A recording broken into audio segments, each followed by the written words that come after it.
S8 news కి స్వాగతం. ముందుగా ముఖ్యాంశాలు.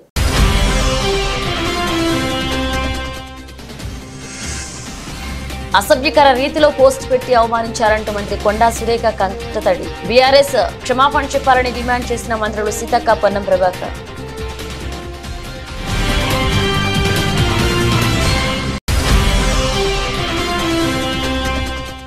వరద బాధితులకు ఆర్థిక సహాయంపై సమీక్ష నిర్వహించిన సీఎం చంద్రబాబు. బాధితులకు తప్పకుండా న్యాయం చేస్తామని హామీ. బాధితులు తమ అకౌంట్లకు ఆధార్ను లింక్ చేసుకోవాలని సూచించిన సీఎం.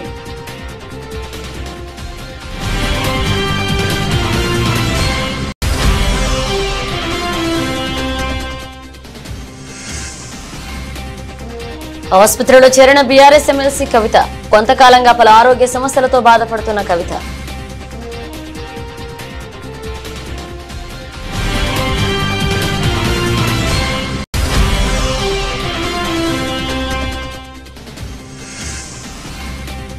మూసీ పరివాహక ప్రాంతాల్లో కూల్చివేతల షూరు. తొలి ప్రక్రియలో భాగంగా రివర్ బెడ్ లో కూల్చివేతలు.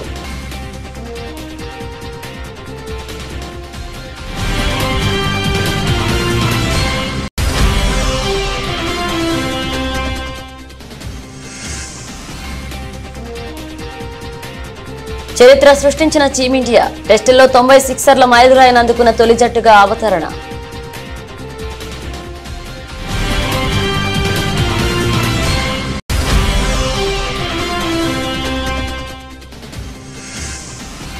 భారీ నష్టాలతో భారత స్టాక్ మార్కెట్. ఏకంగా 1272 పాయింట్లు నష్టపోయిన సెన్సెక్స్.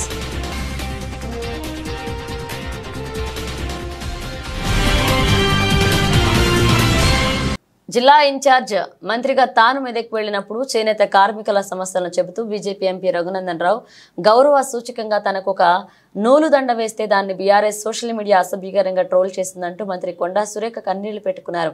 ఈ ట్రోలింగ్ చూసి గడిచిన 2 రోజులుగా తనకు అన్నం సహించడం లేదని, నిద్ర పట్టట్లేదని ఆవేదన వ్యక్తం చేశారు. గాంధీ భవన్లో మీడియా సమావేశంలో మాట్లాడిన ఆమె కేటీఆర్, హరీష్ రావు ఇంట్లో ఆడవాళ్లపైన ఇలాంటి ట్రోలింగ్ చేస్తే వారికి ఎలా ఉంటుందని ప్రశ్నించారు. రఘునందన్ రావు తనకు సోదర సమానుడని, ఆయన తనకు ఫోన్ చేసి బాధపడ్డారని వెల్లడించారు. తనపై అసభ్యకరంగా పెట్టిన పోస్టుల్లో డిపి హరీష్ రావు ఉందన్నారు. తనపైన జరిగిన ట్రోలింగ్ కు హరీష్, కేటీఆర్లు క్షమాపణ చెప్పాలన్నారు. మరొక వైపు తిమ్మాపూర్ మండలం మహాత్మానగర్ లో సీతక్క మాట్లాడుతూ మంత్రి కొండా సురేఖను ట్రోల్ చేస్తూ బీఆర్ఎస్ పార్టీ వారు సోషల్ మీడియాలో అసభ్యంగా పోస్టులు పెట్టారని, అందుకు ఆ పార్టీ వారు సురేఖకు బేషరతుగా క్షమాపణ చెప్పాలని డిమాండ్ చేశారు. కొండా సురేఖపై పోస్టులు పెట్టిన వారిని పార్టీల నుంచి బహిష్కరించాలని మంత్రి పొన్నం ప్రభాకర్ డిమాండ్ చేశారు. ఒక గౌరవప్రదమైనటువంటి మంత్రి అయిన నన్ను కూడా ఈరోజు అసభ్య పదజాలంతో సోషల్ మీడియాలో ట్రోల్ చేయడం అనేది, ట్వీట్ చేయడం అనేది నేను జీర్ణించుకోలేకపోతూ ఈరోజు ఈ వేదిక మీద నుంచి టీఆర్ఎస్ నాయకులను, కేటీఆర్ ని, హరీష్ రావుని, కేసీఆర్ ని అందరినీ ఒకటే ప్రశ్నిస్తా ఉన్నాను.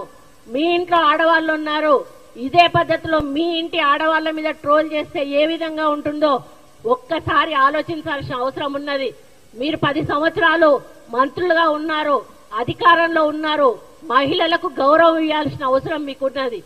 మహిళలకు ఉచిత బస్సు పెడితే 100 కేటీఆర్ నేను ఒక్కటి అడుగుతా, ఇది తీసుకెళ్లి నీ చెల్లెకు చూపెట్టు కరెక్ట్ అని చెప్తుందా, నీ తల్లికి చూపెట్టు కరెక్ట్ అని చెప్తుందా, నీకు ఇంకెవరైనా మీ చుట్టాలుంటే మహిళలకు చూపెట్టు కరెక్ట్ అని చెప్తుందా? ఇది ఇంత దారుణంగా ఇటువంటి పోస్టులు పెట్టి ఒక గిరిజన మహిళను, ఒక బీసీ మహిళ, నేను ఒక బీసీ మహిళ విజయలక్ష్మి గారిని ఈరోజు ఇంత అవమానంగా, ఇంత అసభ్యంగా మమ్మల్ని ప్రచారం చేయడం అనేది చాలా దారుణం. కాబట్టి దీన్ని తీవ్రంగా ఖండిస్తూ మరి దీన్ని మేము ఆల్రెడీ సైబర్ క్రైమ్ కు ఇవ్వడం జరిగింది. సైబర్ క్రైమ్ వారు తప్పకుండా యాక్షన్ తీసుకు. నిన్న మా జిల్లా సోదరిమణి కొండా సురేఖ మంత్రి గారు అక్కడ ఒక ఎంపీ గారు మెడలో ఆమెకు దండేసిండు, కండువ చేనేత నూలు దండేసిండు. దాన్ని షాదీ కళ్యాణం లక్ష్యం పంచిర్రు అని ఇట్లా అట్లని ఒక సెటైర్లు. ఎంత దారుణం అంటే ఆడవాళ్ళంగా రాజకీయాలలో ఉండాలా వద్దా, అసలు ఏం చేస్తే కరెక్ట్, ఏం చేయకుంటే మా పని మేము చేసుకున్నాం, మమ్మల్ని వెంటబడి వేధిస్తోంది బీఆర్ఎస్ పార్టీ. అరే మీ ఇళ్లలో ఆడకూతురు లేరా? ఇంత దుర్మార్గంగానా? ప్రతిపక్షంలో ఉన్నప్పుడు బాధ్యత గల ప్రతిపక్షంగా వ్యవహరించాల్సిన అవసరం ఉన్నది. అందులో సమాజంలో మహిళల పట్ల ఇంకా జాగ్రత్తగా వ్యవహరించాల్సిన అవసరం ఉన్నది. మీరు ఒకవేళ సోషల్ మీడియా ద్వారా రాజకీయ నాయకులను అవమానపరచదలుచుకుంటే దానికి కూడా ఒక హద్దు పరిధి ఉండాల్సిన అవసరం ఉంది.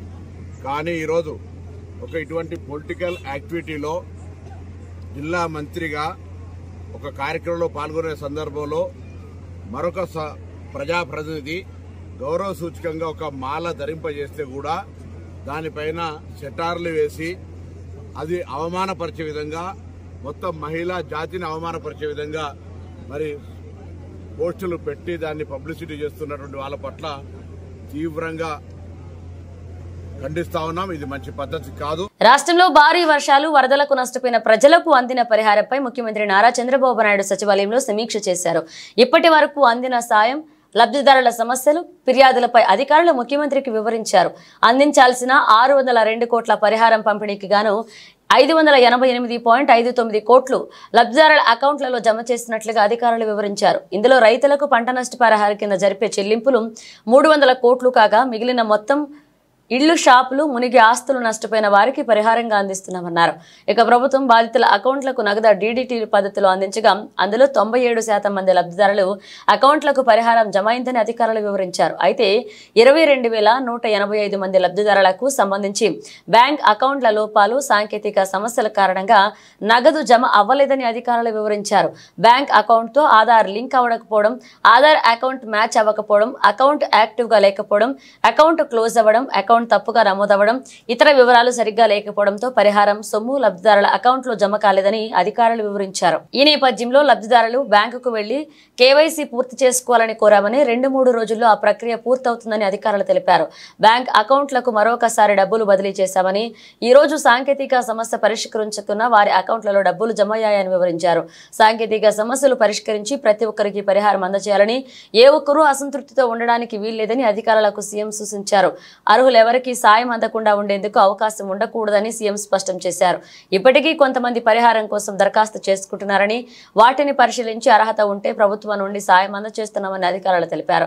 అర్హులుగా ఎంపిక ఎవరికైతే డబ్బులు వారి అకౌంట్లలో పడలేదో వారు సచివాలయ సిబ్బంది ద్వారా సమస్య పరిష్కరించుకోవాలని ప్రజలను కోరుతున్నామని అధికారులు తెలిపారు. వచ్చే శుక్రవారం నాటికి అన్ని సాంకేతిక సమస్యలు పరిష్కరించి పూర్తి స్థాయిలో పరిహారం పంపిణీ పూర్తి చేయాలని సీఎం అధికారులను ఆదేశించారు. వాహనాలకు బీమా చెల్లింపు, రుణాల రీషెడ్యూల్, అర్బన్ కంపెనీ ద్వారా ఎలక్ట్రానిక్ వస్తువుల రిపేర్ వంటి అంశాలపై అధికారులు ముఖ్యమంత్రికి వివరించారు. సమీక్షలో మంత్రులు నారాయణ, అనగాని సత్యప్రసాద్, పలు శాఖల ఉన్నతాధికారులు పాల్గొన్నారు. మూసీ పేరిట ఢిల్లీ పెద్దలకు 25,000 కోట్లు ఇచ్చేందుకే 1,50,000 కోట్లతో మూసీ సుందరీకరణ చేస్తారని సీఎం రేవంత్ రెడ్డి ఆరాటపడుతున్నారని బీఆర్ఎస్ వర్కింగ్ ప్రెసిడెంట్ కేటీఆర్ మండిపడ్డారు. కోట్ల విలువ చేసే ఆస్తులకు డబుల్ బెడ్రూమ్ ఇండ్లను పరిహారంగా ఇవ్వాలనుకోవడం కాంగ్రెస్ సర్కార్ దుర్మార్గమైన చర్యలకు నిదర్శనమని నిప్పులు చెరిగారు. రెక్కల కష్టం చేసి కట్టుకున్న ఇండ్లను కూల్చివేసేందుకే వస్తున్న రేవంత్ రెడ్డికి ఆడబిడ్డల ఉసురు తగులుతుందని ఆగ్రహాన్ని వ్యక్తం చేశారు. మూసీ పరివాహక ప్రాంతాలైన హైదర్గూడలోని లక్ష్మీనగర్, బహదూరపురలోని కిషన్ బాగ్ ప్రాంతాల్లో మాజీ మంత్రులు సబితా ఇంద్రారెడ్డి, జగదీశ్వర్ రెడ్డి, మహమ్మద్ అలీ, బీఆర్ఎస్ ఎమ్మెల్యేలు, ఎమ్మెల్సీలు, నాయకులతో కలిసి కేటీఆర్ సోమవారం పర్యటించారు. మూసీ వెంట మార్కింగ్ జరుగుతున్న ప్రాంతాలను పరిశీలించి బాధితుల గోడు విన్నారు. పేదల ఇండ్లను మూసీలో కలిపే సుందరీకరణ ఎందుకు అని ప్రభుత్వాన్ని ప్రశ్నించారు. సీఎం సీటును కాపాడుకునేందుకు రేవంత్ రెడ్డి ఢిల్లీ పెద్దలకు 25,000 కోట్ల నజరానా ఇచ్చేందుకే 1,50,000 కోట్లతో మూసీ సుందరీకరణ ప్రాజెక్టు కోసం ప్రయత్నాలు చేస్తున్నాడని విమర్శించారు. త్రినాథ్ ఒక మాట చెప్పిండు, మీరు వినాలా. ఆయన ఏమన్నాడు? December 7th నాడు కాంగ్రెస్ గవర్నమెంట్ వచ్చింది, January 14 నాడు నాకు బిల్డింగ్ పర్మిషన్ వచ్చింది, ఆ తర్వాత నేను ఇల్లు కట్టుకున్నాను. ఇప్పుడు సెప్టెంబర్ మాసంలో ఉన్నాము, నేను ఇల్లు కట్టుకున్నాను, అలా పోయినాను, లోన్ తెచ్చుకున్నా, పర్మిషన్ ఇచ్చిండ్రు, రిజిస్ట్రేషన్ అయ్యింది. మరి కాంగ్రెస్ ఓడే పర్మిషన్ ఇస్తాడు, కాంగ్రెస్ ఓడే రిజిస్ట్రేషన్ చేస్తాడు, మళ్ళీ కాంగ్రెస్ ఓడే కూలగొడతా అంటే వాళ్ళకి తెలుస్తున్నా అన్న ఏం చేస్తున్నారు అనే మాట వారు అడిగినారు. నిజంగా కూడా ఈరోజు ఒక్క త్రినాథ్ సమస్యనే కాదు, నిన్నగాక మొన్న నేను చూసిన 3 రోజుల కింద రిజిస్ట్రేషన్ అయింది, సరిగ్గా 3 రోజుల కిందట. 3 రోజుల తర్వాత హైడ్రా వచ్చి ఆ ఇల్లు కూలగొట్టింది. ఇవాళ ఈ ప్రభుత్వానికి కనీసం ఎడమ చేయికి తెలుస్తుందా, కుడి చేయి ఏం చేస్తుందో? ఒక శాఖనేమో రిజిస్ట్రేషన్ చేస్తుంది, మరొక శాఖనేమో వచ్చి కూలగొడుతుంది. అంటే రేవంత్ రెడ్డి గారి ప్రభుత్వం, కాంగ్రెస్ ప్రభుత్వం ఎంత దయనీయమైన పరిస్థితిలో, ఎంత అన్ఫిట్ సీఎం మనకున్నాడో దాన్ని బట్టే మనం చెప్పొచ్చు. సిగ్గు అని చెప్పక తప్పది ఈ ప్రభుత్వానికి. మీ ఇలా వచ్చి మూసీ మీద పడ్డాడు, ఎందుకో తెలుసా? కుర్చీ కాపాడుకోవడానికి ఢిల్లీకి 1,50,000 కోట్ల రూపాయలలో ఢిల్లీకి ఒక 25,000 కోట్ల మూటను ఢిల్లీ కాంగ్రెస్ కు పంపడానికే మీ అందరినీ ఇవాళ ఇక్కడ నుంచి తరిమేసే ప్రయత్నం చేస్తా ఉన్నాడు. దేవుడిని రాజకీయాల్లోకి లాగుదని తిరుమల లడ్డూలో కల్తీ అంశంపై ఏపీ ప్రభుత్వానికి సుప్రీంకోర్టు తలంటూ అంటిన నేపథ్యంలో ఏపీ సీఎం చంద్రబాబుపై మాజీ ఎంపీ మార్గాని భరత్ కీలక వ్యాఖ్యలు చేశారు. హిందూ సమాజానికి చంద్రబాబు బేషరతుగా క్షమాపణ చెప్పాలని డిమాండ్ చేశారు. బాధ్యతాయుతమైన పదవిలో ఉన్న వ్యక్తి ఈ రకంగా మాట్లాడితే పారదర్శకత ఏముంటుందని ప్రశ్నించారు. తూర్పు గోదావరి జిల్లా వైసీపీ కార్యాలయంలో మంగళవారం నిర్వహించిన మీడియా సమావేశంలో మార్గాని భరత్ మాట్లాడారు. తిరుమల లడ్డూ వివాదంపై వైఎస్ జగన్ ఏ అంశాల గురించి మాట్లాడారో అవే అంశాలను సుప్రీంకోర్టు ప్రస్తావించిందని గుర్తు చేశారు. చివరకు సత్యమే గెలుస్తుందని అభిప్రాయం వ్యక్తం చేశారు. శ్రీవారి లడ్డూపై చంద్రబాబు చేసిన ఆరోపణలపై హిందూ సమాజానికి బేషరతుగా క్షమాపణ చెప్పాలని డిమాండ్ చేశారు. నిన్న సుప్రీంకోర్టు కూడా క్లియర్గా అంశం అయితే దేవుణ్ణి రాజకీయాల్లోకి లాగవద్దనే ఒక అంశం. ఇది కాకుండా మీ దగ్గర ప్రైమా ఫేసీగా పూర్తి స్థాయి సమాచారం లేకపోకుండా మీడియాకి ఎట్లాగా తీసుకొస్తారనేది ఇంకొక అంశం. అదే రకంగా తిరుమల తిరుపతి దేవస్థానం ఈఓకి సంబంధించి అంశాలు ఏమేం మాట్లాడారు అనేది కూడా ఆయన ఫస్ట్ స్టేట్మెంటు, సెకండ్ స్టేట్మెంటు, అదేవిధంగా కాన్స్టిట్యూషనల్ పవర్స్లో ఉన్న చంద్రబాబు నాయుడు గారు ఏ రకంగా మీడియాకి ఎంతో పవిత్రమైన తిరుమల తిరుపతి దేవస్థానం యొక్క సెంటిమెంట్ని ఏ రకంగా దెబ్బతీస్తూ ఉన్నాడు అనేది అర్థమవుతుంది. సాక్షాత్తు మాజీ ముఖ్యమంత్రి వర్యులు జగన్మోహన్ రెడ్డి గారు ఏదైతే పేర్కొన్నారో అవన్నీ కూడా సుప్రీంకోర్టు న్యాయవాదులు, సుప్రీంకోర్టు జస్టిస్లు కూడా అవే అంశాల గురించి కూడా పేర్కొన్నారు. ప్రధానంగా సెకండ్ ఒపీనియన్ మనకు అందరికీ తెలిసిందే అండి. ఇది ఎవరైనా ఎవరు రాజకీయం చేస్తున్నారు, ఎవరు వాస్తవాలు మాట్లాడుతున్నారు. సో ఖచ్చితంగా అంతిమంగా సత్యమే గెలుస్తుంది. సత్యమేవ జయతే, ఖచ్చితంగా గెలుస్తుంది. బీఆర్ఎస్ ఎమ్మెల్సీ కేసీఆర్ కూతురు కవిత మంగళవారం ఆసుపత్రిలో చేరారు. కొంతకాలంగా కవిత పలు అనారోగ్య సమస్యలతో బాధపడుతున్నారని, వైద్య పరీక్షల కోసం ఆసుపత్రిలో చేరారని పార్టీ వర్గాలు తెలిపాయి. నగరంలోని ఓ ప్రముఖ ఆసుపత్రికి కవిత వెళ్లారు. కవిత ఆసుపత్రిలోకి వెళ్తున్న వీడియో ఒకటి బయటకు వచ్చింది. కాగా సాయంత్రం వరకు వైద్యులు ఆమెకు వివిధ పరీక్షలు చేయనున్నట్లుగా సమాచారం. ఢిల్లీ లిక్కర్ పాలసీ స్కామ్ కేసులో కవిత ఇటీవలే వరకు తిహార్ జైల్లో గడిపిన విషయం తెలిసిందే. అప్పటి నుంచి కవితను అనారోగ్య సమస్యలు చుట్టుముట్టాయని, జైల్లోనే ఆమె చికిత్స తీసుకున్నారని బీఆర్ఎస్ వర్గాలు తెలియజేశాయి. కోర్టు సూచనలతో జైలు అధికారులు కవితను ఎయిమ్స్ కు తీసుకువెళ్లి చికిత్స చేయించారు. కాగా ఎమ్మెల్సీ కవిత గైనిక్ సమస్యలు, జ్వరంతో బాధపడుతున్నట్లుగా తెలుస్తోంది. గుంటూరు కలెక్టరేట్ కార్యాలయం వద్ద ఆంధ్రప్రదేశ్ వాలంటీర్స్ అసోసియేషన్ నిరసన కార్యక్రమాన్ని చేపట్టింది. ఇందులో భాగంగా అసోసియేషన్ రాష్ట్ర కార్యదర్శి చైతన్య మాట్లాడుతూ చంద్రబాబు ఇచ్చిన హామీలకు అనుగుణంగా వాలంటీర్లకు ఉద్యోగ భద్రత కల్పించాలని, 10,000 జీతం ఇవ్వాలని డిమాండ్ చేశారు. ఏఐవైఎఫ్ జిల్లా కార్యదర్శి వలి మాట్లాడుతూ వాలంటీర్లకు న్యాయం చేయని పక్షంలో సీఎం ఇంటిని ముట్టడిస్తామన్నారు.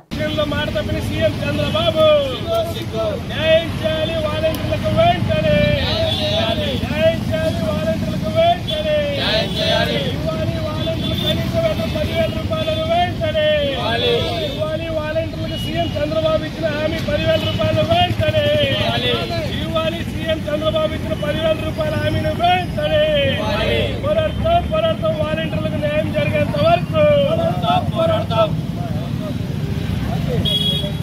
ఆదిలాబాద్ పట్టణంలో ఖానాపూర్, కొలిపూర్, అంబేద్కర్ నగర్ కాలనీలో జోగురామన్న కార్యకర్తలతో కలిసి పర్యటించి ప్రజల సమస్యలను అడిగి తెలుసుకున్నారు. ఈ సందర్భంగా మాజీ మంత్రి జోగురామన్న మాట్లాడుతూ దశాబ్దాల కాలంగా నిరుపేదల గుడిసెలు వేసుకుని నివాసం ఉండే అప్పుడున్న కాంగ్రెస్ పార్టీ ప్రభుత్వం ఇందిరమ్మ ఇళ్లను నిర్మించి సౌకర్యాలు కల్పించిందని గుర్తు చేశారు.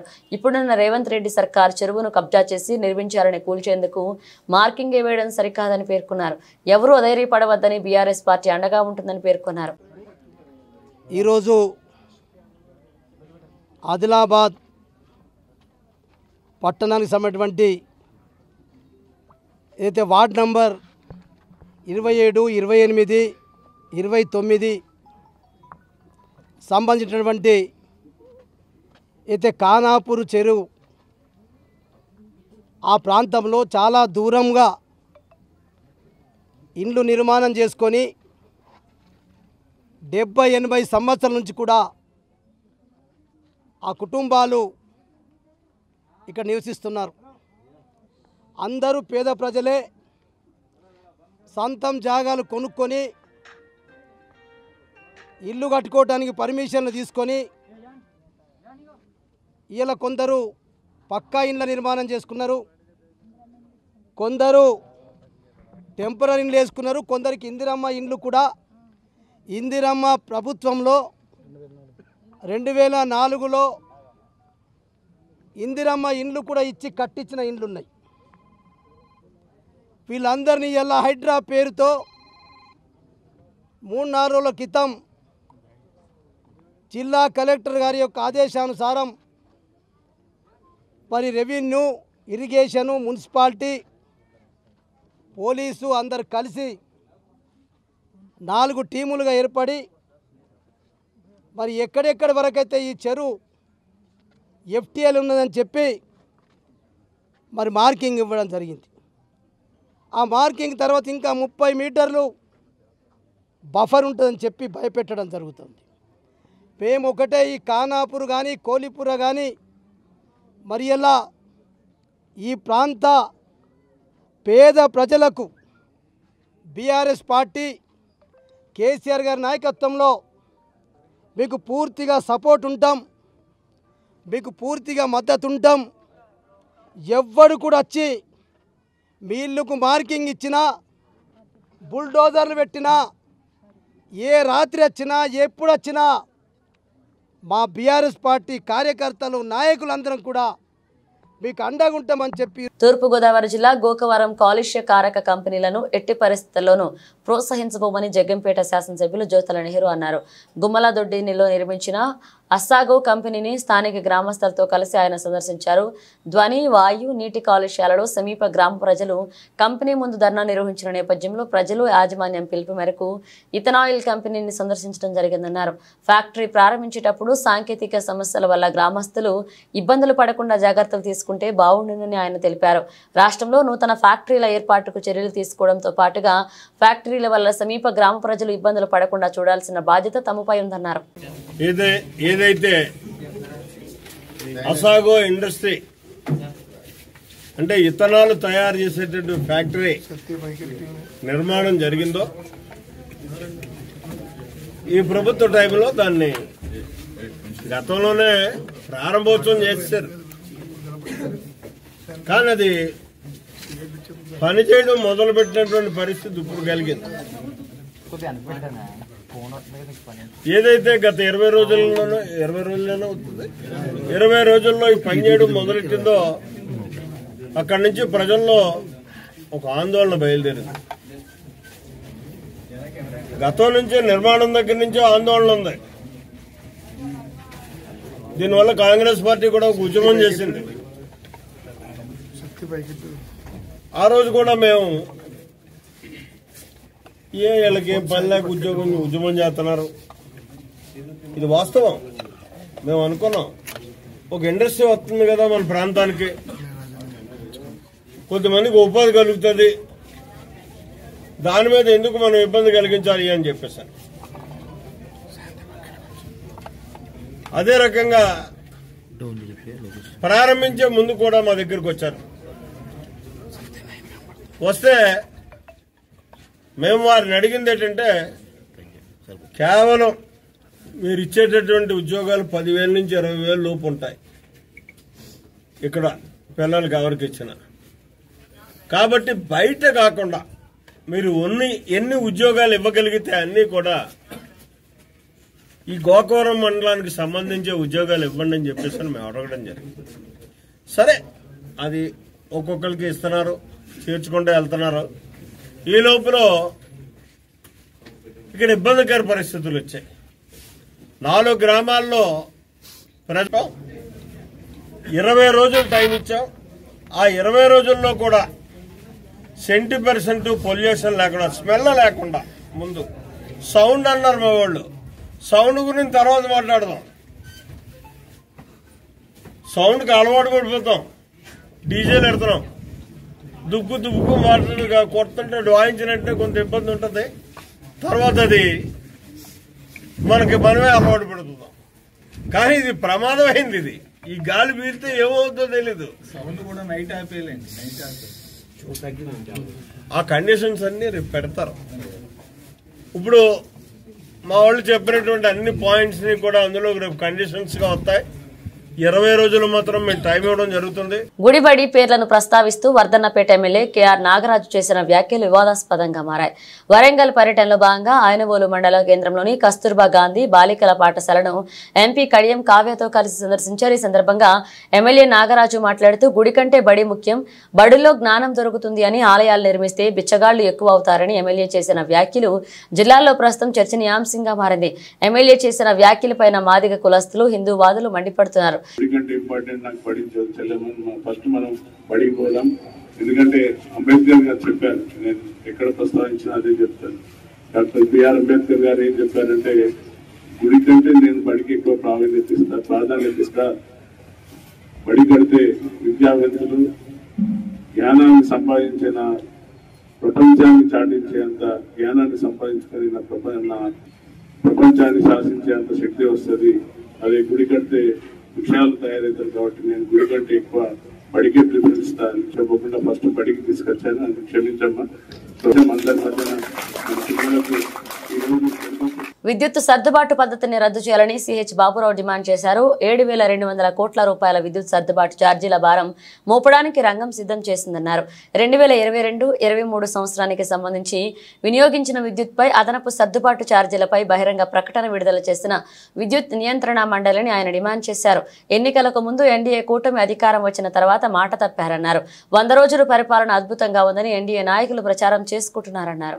23 సంవత్సరంలో వాడుకున్న దానికి ఆ రోజు బిల్లులు కట్టేశారు.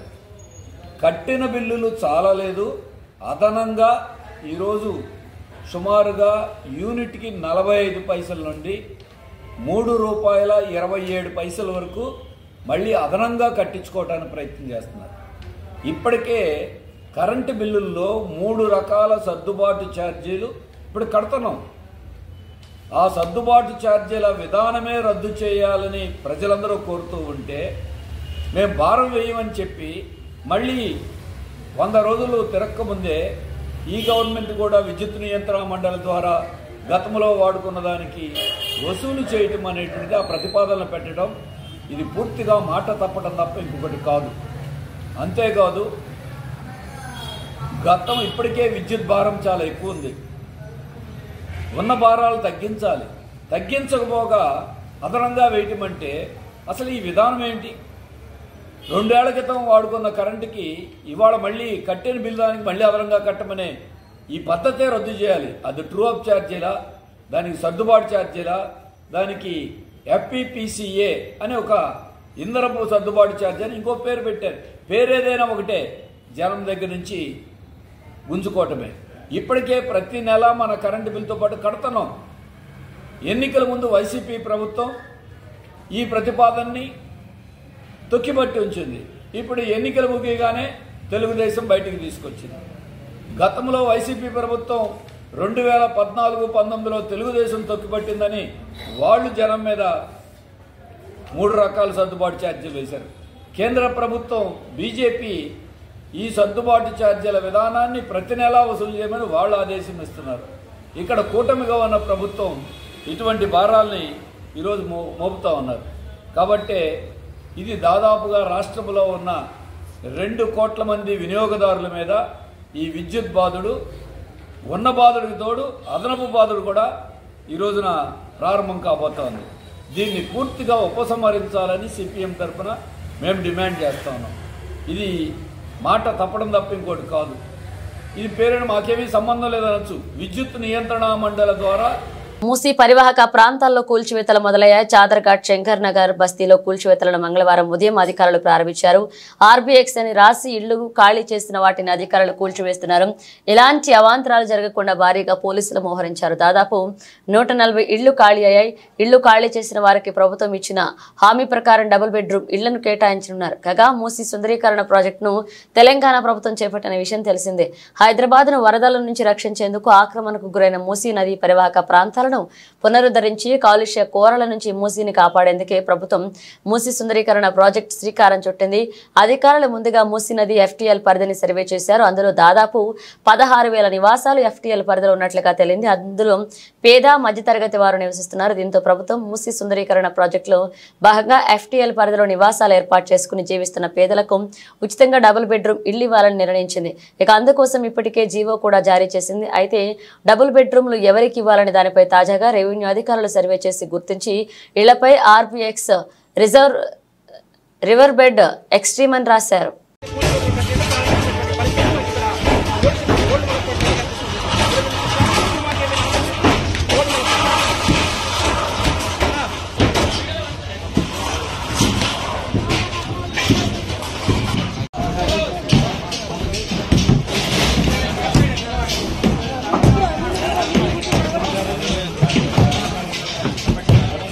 కాన్పూర్ వేదికగా బంగ్లాదేశ్ లో జరుగుతున్న 2వ టెస్ట్ మ్యాచ్ తొలి ఇన్నింగ్స్ లో భారత బ్యాటర్లు T20 తరహా బ్యాటింగ్ చేశారు.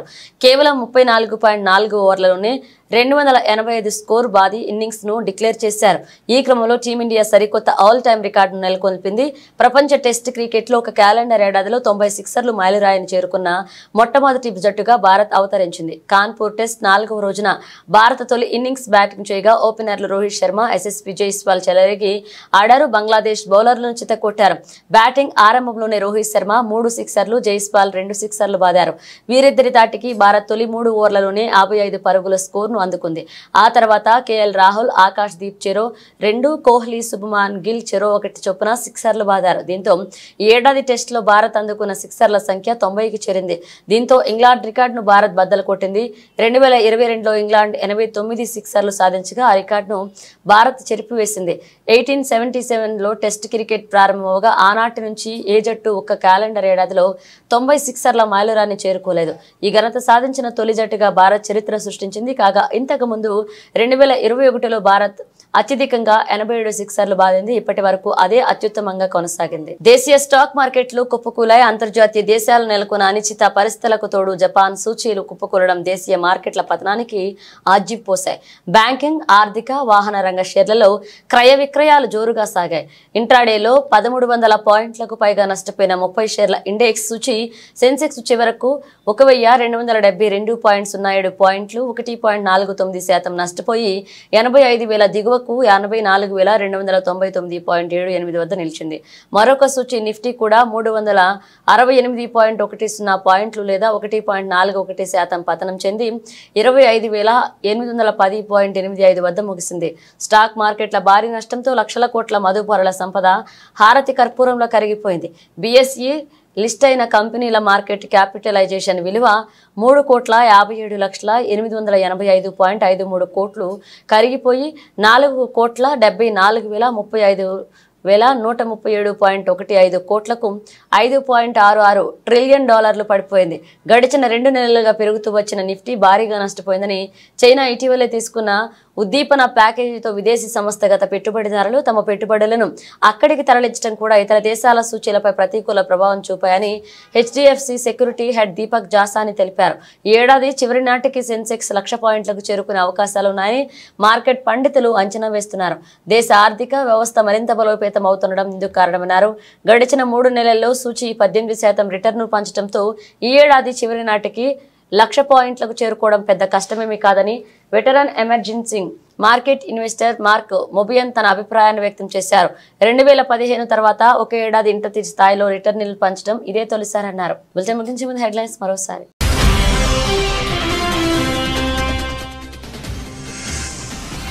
అసభ్యకర రీతిలో పోస్ట్ పెట్టి అవమానించారంటూ మంత్రి కొండా సురేఖ కంటతడి. బీఆర్ఎస్ క్షమాపణ చెప్పాలని డిమాండ్ చేసిన మంత్రులు సీతక్క, పొన్నం ప్రభాకర్.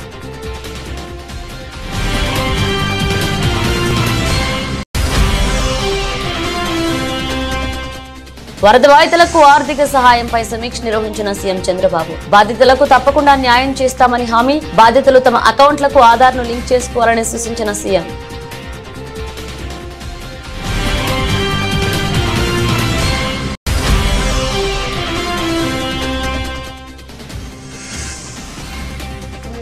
ఆసుపత్రిలో చేరిన బీఆర్ఎస్ ఎమ్మెల్సీ కవిత.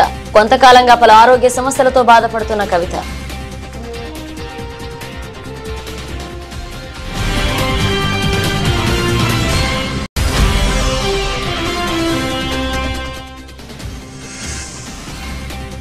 మూసీ పరివాహక ప్రాంతాల్లో కూల్చివేతల షూరు. తొలి ప్రక్రియలో భాగంగా రివర్ బెడ్ లో కూల్చివేతలు.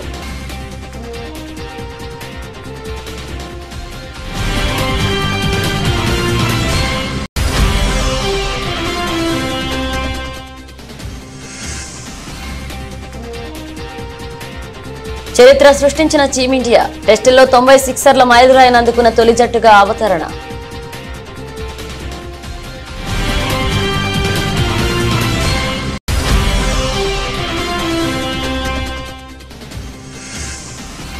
భారీ నష్టాలతో భారత స్టాక్ మార్కెట్ ఏకంగా 1272 పాయింట్లు నష్టపోయిన సెన్సెక్స్.